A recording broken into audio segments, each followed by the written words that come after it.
Assalamualaikum warahmatullahi wabarakatuh. Halo anak-anakku siswa kelas 7, bagaimana kabar kalian hari ini? Ibu harap kabar kalian selalu sehat, baik, dan yang pasti kalian harus tetap semangat ya. Meskipun saat ini sementara kita tidak bisa bertemu secara langsung dan melakukan kegiatan belajar. Akan tetapi, hal tersebut tidak menyurutkan semangat kita ya untuk tetap belajar, terus belajar, belajar, dan belajar.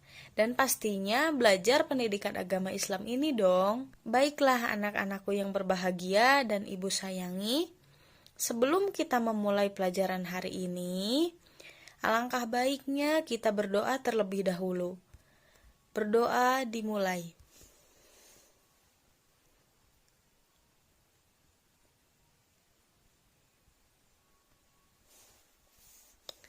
Berdoa selesai. Semoga kita diberi kemudahan dan kelancaran dalam hal apapun, terutama dalam kegiatan belajar hari ini. Dan semoga segala penyakit, khususnya pandemi yang sedang beredar saat ini, segera berakhir agar kita dapat bertemu lagi dan melakukan kegiatan secara langsung. Amin ya Allah ya Rabbal Alamin.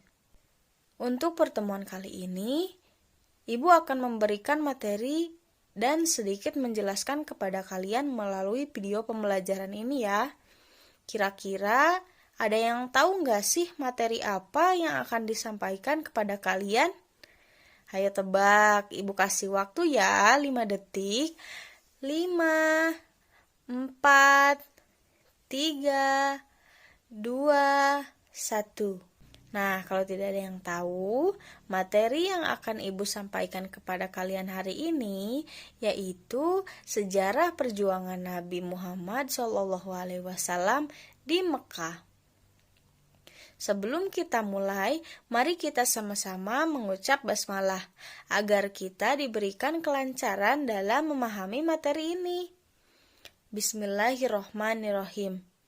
Tahukah kalian bahwa agama Islam adalah agama dengan pemeluk terbesar di dunia.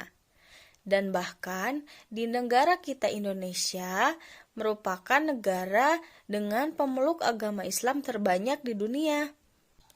Semua itu tidak luput dari perjuangan Nabi Muhammad SAW dalam menyebarkan agama Islam. Tentu pada awal kemunculannya, Islam benar-benar agama yang ditentang dan merupakan agama yang asing. Nah, mengapa hal itu bisa terjadi? Bagaimanakah strategi dakwah yang dilakukan Rasulullah? Dan mengapa pula kita harus mempelajari materi tentang sejarah perjuangan dakwah Rasulullah? Semua itu akan kita bahas pada materi kali ini. Yang pertama, Ibu akan membahas tentang keadaan masyarakat Mekah sebelum datangnya Islam. Kemudian, strategi perjuangan dakwah Rasulullah. Dan yang terakhir adalah ibrah dari materi hari ini. Yang pertama, keadaan masyarakat Mekah sebelum datangnya Islam. Masyarakat Mekah pada saat itu, mereka tidak memeluk agama Islam, tapi mereka kebanyakan beragama Nasrani dan Yahudi. Mereka menyembah berhala, dan berhala yang paling terkenal adalah Lata dan Uzza. Mereka mempunyai sikap yang skeptis, yaitu mereka tidak suka apabila ada ajaran baru yang masuk ke dalam kehidupan mereka, serta mereka suka mabuk-mabukan atau meminum khamar. Kemudian membunuh bayi perempuan hidup-hidup sudah menjadi adat mereka, karena mereka malu apabila mereka mempunyai bayi perempuan karena dianggap perempuan itu hanyalah alat untuk menyambung keturunan. Kemudian merampok, membunuh, berzina adalah hal yang biasa dilakukan di masyarakat Arab pada saat itu. Jadi, kalau seumpama kalian terbiasa melakukan hal-hal seperti itu, berarti kalian sama saja kembali ke dalam zaman jahiliyah pada saat itu. Belum mengenal agama Islam, dan kalian belum merasakan manisnya iman. Karena Nabi Muhammad SAW memandang bahwa adat yang dilakukan oleh masyarakat Arab pada saat itu sudah sangat keterlaluan, maka Nabi Muhammad SAW berkhalwat di Gua Hiro selama 40 hari. Pada saat itulah Nabi Muhammad SAW menerima wahyu yang pertama, yaitu surat Al-Alaq ayat 1-5. Pada saat itu juga Nabi Muhammad SAW diangkat menjadi Rasul, menjadi Nabi terakhir.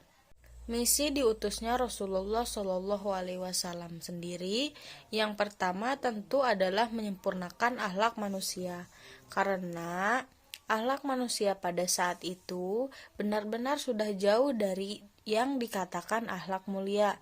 Nabi Muhammad SAW juga memiliki tujuan untuk membangun manusia mulia dan bermanfaat, serta Nabi Muhammad SAW merupakan rahmat bagi seluruh alam.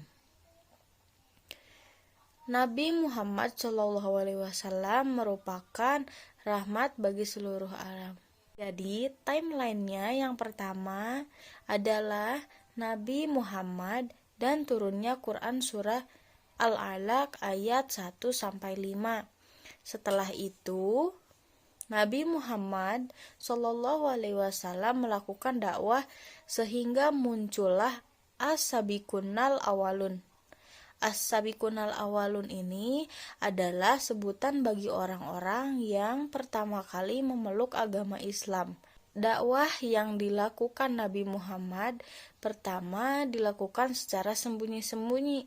Kemudian turunnya Quran surat Al-Hijr ayat 94 sehingga Nabi Muhammad SAW mengubah strateginya menjadi dakwah secara terang-terangan.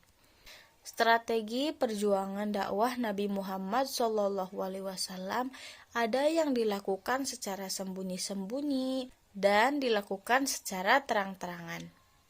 Dakwah secara sembunyi-sembunyi adalah jadi dakwah yang dilakukan Nabi ini dalam penyebaran agama Islam hanya dilakukan di kalangan keluarga dan sahabat saja. Kemudian dari dakwah tersebut muncullah As-Sabiqunal Awalun yang sebelumnya ibu sampaikan, yakni orang-orang pertama yang memeluk agama Islam, yakni ada ibunda Siti Khadijah, yaitu istri dari Nabi Muhammad SAW. Kemudian ada Ali bin Abi Thalib, sepupu dari Nabi Muhammad SAW. Yang luar biasanya Ali bin Abi Thalib, beliau memutuskan untuk masuk Islam pada usia yang sangat muda. Kemudian ada juga Abu Bakar Asy-Siddiq. Kemudian ada juga Bilal bin Rabah. Dakwah secara sembunyi-sembunyi dilakukan Nabi Muhammad SAW selama 3 tahun. Kenapa Nabi melakukan dakwah secara sembunyi-sembunyi? Apakah Nabi takut? Jawabannya adalah tentu saja tidak. Dapat dilakukan secara sembunyi-sembunyi sendiri merupakan hal yang efektif dilakukan karena pada saat awal munculnya Islam, keadaan Arab benar-benar sudah tidak terkontrol. Jadi, kalau seumpama Nabi langsung melakukan dakwahnya kepada masyarakat Arab, tentu akan ditolak mentah-mentah. Dan pada saat itu Nabi juga belum mempunyai orang-orang di belakangnya atau orang-orang yang mendukung untuk dakwah Nabi sehingga akan lebih efektif. Bila dilakukan di kalangan keluarga dan sahabat terlebih dahulu, karena mereka setidaknya mau mendengarkan apa yang ingin disampaikan. Setelah 3 tahun, muncullah mukjizat lain, yakni turunnya Al-Quran surah Al-Hijr ayat 15 yang menyuruh Nabi untuk melakukan dakwah secara terang-terangan. Pada saat ini dakwah dilakukan Nabi sudah keluar ke masyarakat Arab. Pada saat itu dan tentu saja kaum Quraisy langsung menolak ajaran Islam dengan cara menyiksa kaum muslim. Banyak dari sahabat-sahabat Nabi yang disiksa. Ada juga yang terbunuh dan lagi mereka melakukan blokade ekonomi. Jadi orang-orang Quraisy pada saat itu tidak mau membeli apa yang dijual oleh kaum muslim. Mereka juga tidak mau menikahkan anak-anaknya dengan orang-orang muslim. Apabila mereka mempunyai istri atau suami yang beragama Islam, mereka akan langsung menceraikannya. Sehingga puncaknya Rasulullah Shallallahu Alaihi Wasallam hijrah ke Madinah atas perintah Allah, dan karena memang penyiksaan yang dirasakan kaum muslim di Mekah sudah terlalu berat. Kemudian selanjutnya ada ibrah atau hikmah yang dapat kita ambil dari pelajaran hari ini. Yang pertama adalah jiwa yang teguh. Nabi Muhammad merupakan orang yang istiqomah dalam menyampaikan ajarannya. Beliau mempunyai jiwa yang teguh dalam melakukan dakwah. Beliau juga tabah dan sabar atas semua cobaan yang beliau lalui. Tidak hanya itu, Nabi Muhammad SAW juga mengajarkan kita untuk berlaku bijaksana. Beliau juga tegas terhadap tawaran-tawaran yang ditawarkan oleh kaum Quraisy untuk meninggalkan ajaran-ajaran Islam. Jadi saat Nabi Muhammad SAW melakukan dakwah, kaum Quraisy itu tidak hanya menyiksa kaum muslim, tapi juga merayu Nabi Muhammad SAW dengan cara memberi harta atau memberi wanita. Nabi Muhammad SAW dengan tegas menolak itu semua. Dan yang terakhir adalah tawakal. Jadi apabila kita sudah berikhtiar, kemudian hasilnya kita serahkan kepada Allah. Nabi Muhammad SAW sudah berusaha dengan sekuat tenaga untuk melakukan dakwah. Nabi Muhammad SAW tetap bertawakal meminta petunjuk kepada Allah, akan memberikan hasil yang terbaik. Alhamdulillah, materi ini sudah sampai pada akhirnya. Untuk tugas, kalian hanya mengerjakan rangkuman dari pertemuan kali ini. Deadline-nya tanggal 29 Januari 2021 pukul 23:59. Jangan lupa ya, diberi nama dan kelasnya. Mungkin cukup sekian pembelajaran hari ini. Kurang dan lebihnya mohon maaf. Wassalamualaikum warahmatullahi wabarakatuh.